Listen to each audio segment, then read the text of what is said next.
All praise goes to the Most High. To God be the glory. What a great day to be a Bull. What a great day to enjoy some basketball at the Yingling Center. All right, and then everybody can go home and catch the rest of the Bucks game, right? It worked out perfect, right? But really, really proud of our group. This was not an easy game, all right, from a standpoint of one, Wichita State's a really good team, very well coached team. Two, you're coming off such a big win, but not just a big win, it was an emotional win, right? And like these guys, I think they were a little bit spent emotionally, which obviously leads into the physical part of it. So in the first half, man, I think we were just trying to find our second win, and what happens when you're trying to find your second win sometimes, guys try to do it on their own. And we did a lot of that in the first half, and I think we got back to South Florida basketball in that second half, which was, man, I'm really proud of their resolve, their perseverance, and, just that connection that they've created together. All right, open it up to the players. Yeah, guys, either or talk about the 16-0 run in the second half, where you finally, you got control of the game and was able to take it over. Cody, I know you had a key shot there, maybe 68-64. Of course, that was after the run, but you guys talk a little bit about. It started with our defense. We felt like our defense wasn't our standard in the first half, so that was something we stressed going into the second half, was just continuing to get stops and creating our offense. And Jose hit some big shots in the second half just off of our defense, getting stops and steals and, rebounding, pushing it. And that's our best offense is transition, so that really helped in the second half. Jose, talk about your game today overall. How much were you involved in being a part of the offense, as you got ready for Wichita? I don't think anything changed, really. I think it was just all in the flow of the game, taking what the defense gives you.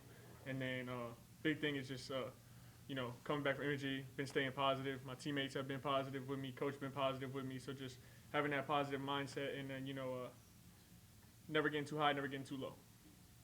They impressed me. I thought they were a tough team, tough matchup. Did y'all think their length bothered you on defense, with their defense, with their length?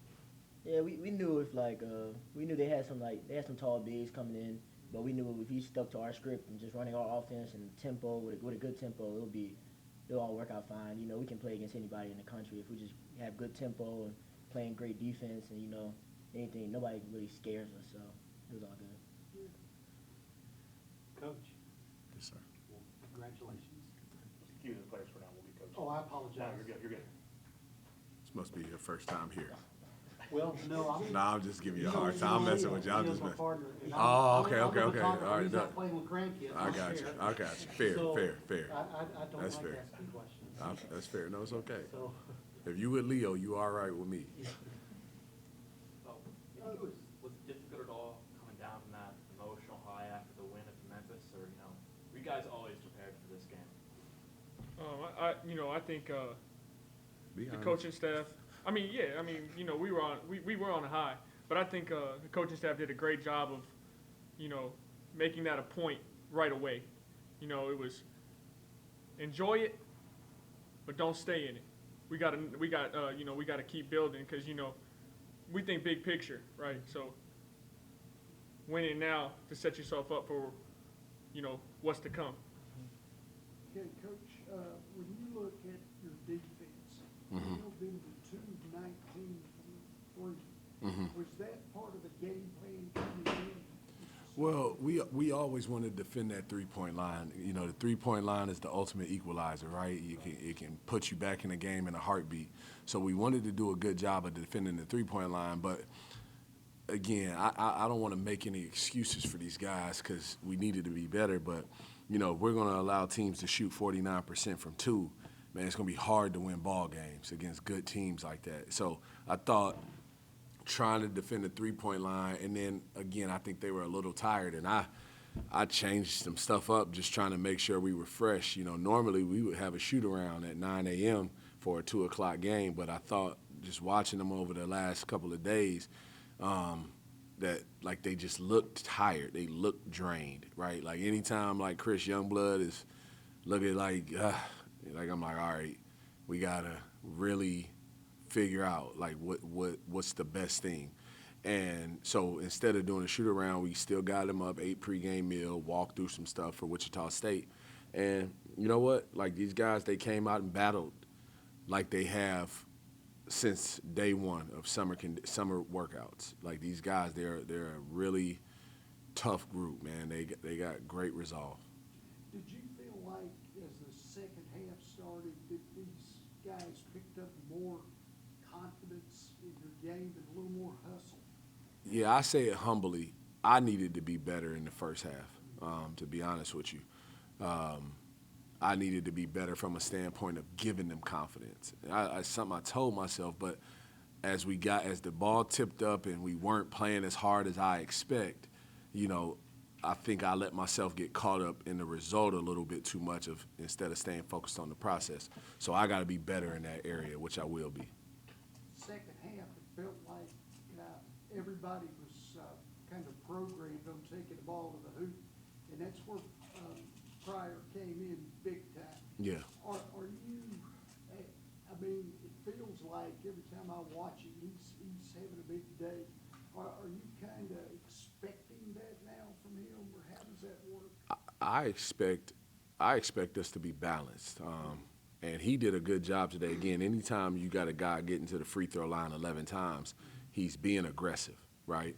I think some people will look at the box score and they'll say, oh, he took 21 shots and complain about it. Well, I thought probably 7 of them were, and he and I talked about it, were ones we could have done without. But it's part of him continuing to grow into the player that he's going to become, of knowing, all right, not time and score, but like, all right, what's the situation? You know, because we were up, I think, 6 or 8, and he took 2 threes back to back. Now, he was wide open. I'm not mad at him about that. But it's like, hey, we can go create action. You know, you can, like, if that dude wants to sit back, you don't have to shoot that. You can pass it, go screen, roll, we'll get good action. So it's just, you know, he's going to have big days because, as he said after the game, man, I'm a byproduct of my teammates. Man, if that didn't make an old coach feel good, man, shoot, I can sleep well tonight. Did you think the second half that they were able to find the dribble lanes and go to the basket instead of really shooting the three? I thought in the second half we did a better job of defending, especially the last 14 minutes of defending the drive, of keeping them out of the paint. That's when they had to start taking, I think, more threes than they want to. You know, Kobe Rogers, you know, he goes 5 for 13, but we held him 1 for 8 from the three-point line. Like the shots he made, they were tough twos. I mean, Chris Youngblood is mad at himself, and I'm like, Chris, that's really good defense. It was just better offense, right? Like, good offense is gonna beat good defense any day of the week, you know. So just tip your cap to him as long as you contested the shot, how we worked on. But we did a better job in the second half of defending the paint. In the first half, they had, both halves, they had 20 points in the paint. But when you got 2 6'11" guys and, you know, rebounding the ball the way they do, that happens. We got to be a little more disciplined on our box outs. Leo, I'm going to kind of twist his question. Okay.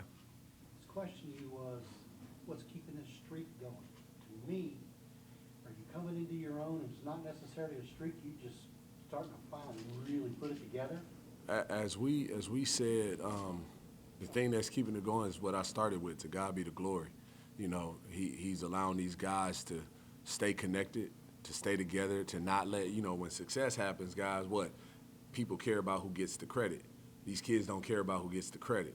You know, and then I think the second part of it is as I mentioned to them after the Memphis game, guys, focus on being a consistent team. Don't want to be a hot team, right? A consistent team is a dangerous team. A hot team, you can be beat any day of the week when you're hot. Because if you cool off, you know, so be consistent in those areas that matter. You know, defending, you know, one-on-one, rebounding, being first to the floor, you know, just all the little energy generating behaviors that these guys have done. Stay focused on that. That's what's kept it going. How about Jose's game? Man, I'm happy for him. I'm proud of him. Guys, you got to remember, this kid is for sure 1,000-point scorer, maybe 1,500, I'm not mistaken.